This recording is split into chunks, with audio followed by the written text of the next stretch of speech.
Je m'appelle Muriel et je suis inscrite en formation de diplôme d'État médiateur familial. Le médiateur familial est une personne qui fait un pont qui relie les gens entre eux. On peut aussi rencontrer des frères et sœurs lors d'une succession.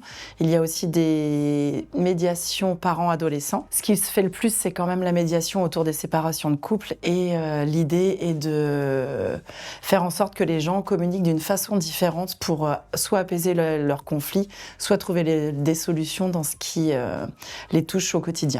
Donc, entre autres, ça peut être la garde des enfants, pour un exemple. Je travaille en tant qu'éducatrice spécialisée donc depuis 2005. J'ai pu travailler en foyer d'ado, en foyer de l'enfance, donc en internat avec des enfants placés.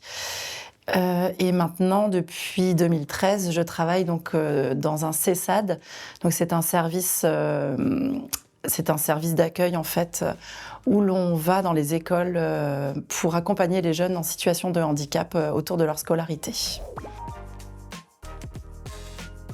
Depuis plusieurs années, je me questionne sur qu'est-ce qu'il pourrait faire pour que moi je puisse encore aller plus loin autour de cette question de la médiation, parce que je trouve que c'est vraiment un outil hyper intéressant pour parler du conflit entre les gens. Donc j'ai trouvé cette formation et je me suis dit que j'allais m'y former, soit pour après, enfin voilà, je sais pas encore pour comment je vais pouvoir m'en servir dans mon travail, mais en tout cas, la formation répond en tout cas à mes attentes du début.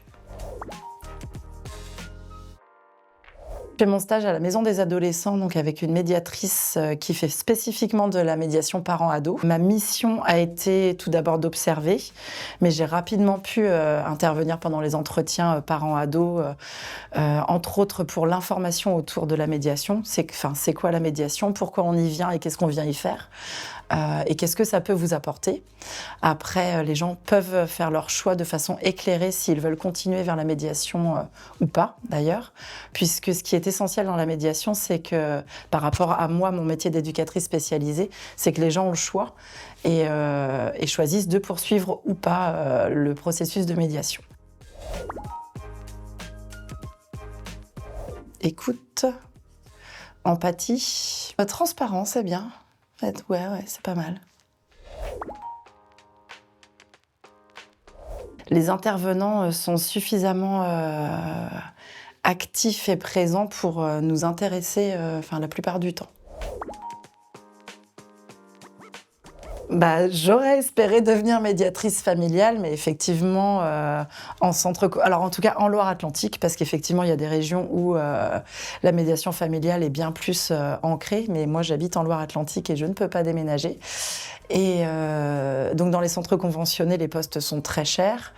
Et en libéral, effectivement, en faire son travail à temps plein, pour l'instant, ce n'est pas possible, parce que c'est aussi une question politique de ne pas mettre des budgets à ce niveau-là, en tout cas dans la société.